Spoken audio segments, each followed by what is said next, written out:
구약의 말씀입니다. 시온에 따라 노래할지어다. 이스라엘아 기쁘게 부를지어다. 예루살렘 따라 전심으로 기뻐하며 즐거워할지어다. 여호와가 내 형벌을 제거하였고 내 원수를 쫓아냈으며 이스라엘 왕 여호와가 내 가운데 계시니 내가 다시는 화를 당할까 두려워하지 아니할 것이라. 그날의 사람이 예루살렘에 이르기를 두려워하지 말라. 시온아 내 손을 늘어뜨리지 말라. 너의 하나님 여호와가 너의 가운데에 계시니 그는 구원을 베푸실 전능자이시라. 그가 너로 말미암아 기쁨을 이기지 못하시며 너를 잠잠히 사랑하시며 너로 말미암아 즐거이 부르며 기뻐하시리라 하리라. 내가 절기로 말미암아 근심하는 자들을 모으리니 그들은 내게 속한 자라. 그들에게 지워진 짐이 치욕이 되었느니라. 그때 내가 너를 괴롭게 하는 자를 다 벌하고 저는 자를 구원하며 쫓겨난 자를 모으며 온 세상에서 수욕받는 자에게 칭찬과 명성을 얻게 하리라. 내가 그때 너희를 이끌고 그때 너희를 모을지라. 내가 너희 목전에서 너희의 사로잡힘을 돌이킬 때에 너희에게 천하 만민 가운데서 명성과 칭찬을 얻게 하리라. 여호와의 말이니라. 서신의 말씀입니다. 주 안에서 항상 기뻐하라. 내가 다시 말하노니 기뻐하라. 너희 관용을 모든 사람에게 알게 하라. 주께서 가까우시니라. 아무것도 염려하지 말고 다만 모든 일에 기도와 간구로 너희 구할 것을 감사함으로 하나님께 아뢰라. 그리하면 모든 지각에 뛰어난 하나님의 평강이 그리스도 예수 안에서 너희의 마음과 생각을 지키시리라. 복음의 말씀입니다. 요한이 침례받으러 나아오는 무리에게 이르되 독사의 자식들아 누가 너희에게 일러 장차 올 진노를 피하라 하더냐. 그러므로 회개에 합당한 열매를 맺고 속으로 아브라함이 우리 조상이라 말하지 말라. 내가 너희에게 이르노니 하나님이 능히 이 돌들로도 아브라함의 자손이 되게 하시리라. 이미 도끼가 나무 뿌리에 놓였으니 좋은 열매 맺지 아니하는 나무마다 찍혀 불에 던져지리라. 무리가 물어 이르되 그러면 우리가 무엇을 하리이까? 대답하여 이르되 옷 2벌 있는 자는 옷 없는 자에게 나눠줄 것이요 먹을 것이 있는 자도 그렇게 할 것이니라 하고 세리들도 침례를 받고자 하여 와서 이르되 선생이여 우리는 무엇을 하리이까 하매 이르되 부과된 것 외에는 거두지 말라 하고 군인들도 물어 이르되 우리는 무엇을 하리이까 하매 이르되 사람에게서 강탈하지 말며 거짓으로 고발하지 말고 받는 급료를 족한 줄로 알라 하니라. 백성들이 바라고 기다림으로 모든 사람들이 요한을 혹 그리스도신가 심중에 생각하니 요한이 모든 사람에게 대답하여 이르되 나는 물로 너희에게 침례를 베풀거니와 나보다 능력이 많으신 이가 오시나니 나는 그의 신발끈을 풀기도 감당하지 못하겠노라. 그는 성령과 불로 너희에게 침례를 베푸실 것이요 손에 키를 들고 자기의 타작마당을 정하게 하사 알곡은 모아 곳간에 들이고 쭉정이는 꺼지지 않는 불에 태우시리라. 또 그 밖에 여러 가지로 권하여 백성에게 좋은 소식을 전하였으나 다 함께 설교전 기도를 합니다. 말씀 앞에 하나 된 우리들은 하나님의 자녀로서 한 마음으로 하나님께 예배드리오니 말씀으로 여기에 임재하셔서 부끄러운 사연으로 가득한 우리의 마음을 정결하게 하여 주사 온전한 정신과 믿음으로 바른 말씀을 분별할 수 있게 해주십시오. 예수 그리스도의 이름으로 기도드립니다. 아멘.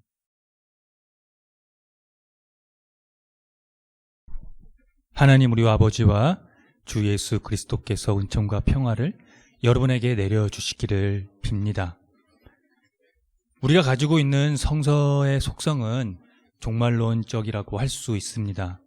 기독교 신앙의 신학적 요소 중에 가장 크게 자리하고 있다고 볼 수 있습니다. 신론, 그리스도론, 인간론, 구원론, 종말론 등 각계의 개념으로 설명이 가능하지만 이게 다 하나로 연결되어 있습니다. 이런 신학적 요소를 견인해 가는 게 종말론이라고 할 수 있습니다. 그런데 종말론이라고 해서 어둡고 무거운 주제가 아닙니다. 오히려 희망적입니다. 스바냐에서는 그것에 대해 종말론적인 찬양의 노래를 부르고 있습니다. 구원을 베푸실 전능하신 하나님이 함께 계시며 하나님이 잠잠히 사랑하시고 그 기쁨을 이기지 못하시며 반겨주시고 새롭게 하시며 춤을 추신다고 말입니다. 그러니 두려워하지 말라고 요청을 하고 있습니다.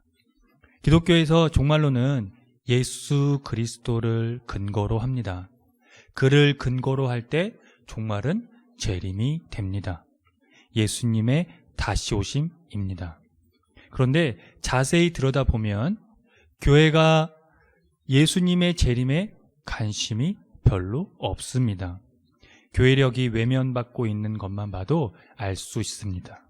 지금 우리는 교회력으로 대림절을 보내고 있습니다. 대림절은 초림 예수보다는 다시 오시는 재림 예수에 포커스를 맞추는 거예요. 교회가 종말에 대해서, 즉 예수님의 재림에 대해서 관심 없다는 것은 예수님 자체에 대해 관심이 없다는 말이기도 합니다. 대림절은 교회력의 첫 출발이거든요. 우리의 신앙이 첫 출발부터 그리스도의 재림을 대망해야 한다는 것입니다. 그런데 현대인들은 그리스도의 재림에 대해 이질감을 느낍니다. 교회가 관심이 없는 것도 큰 문제이지만 지금 현재를 살아가는 것만으로도 현대인들은 버겁습니다. 삶에 지치고 또 그 삶 속 안에서 이 감정적인 부분에 지친 그들에게 그리스도의 재림은 먼 나라 얘기로 들릴 것입니다. 그러면 성서는 우리에게 그 재림에 대해서 뭐라고 말을 걸어오고 있을까요? 스바냐서는 유다의 남은 자들을 위한 회복과 예루살렘과 주변 국가들에게 임하는 심판을 기록하고 있습니다. 그것을 종합적으로 여호와의 날이라고 표현을 하고 있습니다. 그래서 스바냐는 주의 날이 가까웠다고 선포를 합니다. 여호와의 날은 의인과 악인에게 일어날 결정적인 변화의 시간을 가리킵니다. 유다의 신실한 남은 자들을 위한 회복의 약속과 예루살렘과 다른 나라들에 대한 심판이 그것입니다. 심판이 선언되는 이유는 예루살렘이 순수한 하나님의 신앙이 아니라 종교 행위만을 계속 추구했으며 동시에 사회의 정의에 관심이 없었기 때문입니다. 그래서 구약에서 여호와의 날은 부정적인 면과 긍정적인 면이 모두 존재합니다. 죄를 범한 자들에게 임하는 심판의 날이지만 동시에 하나님의 남은 자들에게 구원의 날이 임하게 됩니다. 그런데 구약의 예언자들의 이 구원과 심판에 대한 신탁을 제대로 이해하고 파악해야 될 필요성이 있습니다. 예언자들은 미래의 구원에 대한 통고를 통해 하나님의 심판이 하나님의 역사의 종말이 아님을 백성들에게 이해를 시켰습니다. 그것은 현재의 동시대인들에게도 그들이 구원 시대를 경험할 것을 약속하지 않는다는 것이죠. 즉 이스라엘은 하나님의 심판을 통과해야만 했습니다. 하나님께 충성하고 그의 뜻을 행하는 백성의 나머지가 남게 된다는 의미입니다. 그래서 구원은 심판과 정화, 회복의 행위 이후에만 가능합니다. 여호와의 날, 구원의 날은 영원히 타협하지 않고 항상 신실하라는 명령과 함께 찾아온다는 것입니다. 세례자 요한이 요단강에서 세례를 베풀 때 많은 무리들이 이에 응했습니다. 거기에는 세리도 있었고 군인들도 있었습니다. 당시 경건한 유대인들은 하나님이 주실 새로운 말씀을 갈망했었습니다. 이스라엘을 종살이에서 자유로 이끌어 주시기를 기대해온 것입니다. 요단 강물에 잠기는 세례는 이러한 새 시대의 강력한 표시였습니다. 출애굽한 이스라엘은 홍해를 통과하고 시내 강야를 통과하고 요단강을 통과하여 약속의 땅으로 들어갔습니다. 그런데 그들은 또다시 노예 상태입니다. 그것도 자신들의 땅에서 말입니다. 그래서 새로운 출애굽이 자신들을 자유로 이끌어 주시기를 손꼽아 기다리고 바래왔던 것이죠. 구약의 예언자들은 이 노예 상태가 하나님 대신 우상을 숭배한 이스라엘의 죄의 결과라고 선포했습니다. 따라서 새로운 출애굽이 일어난다면 이 죄를 꼭 다루어야 합니다.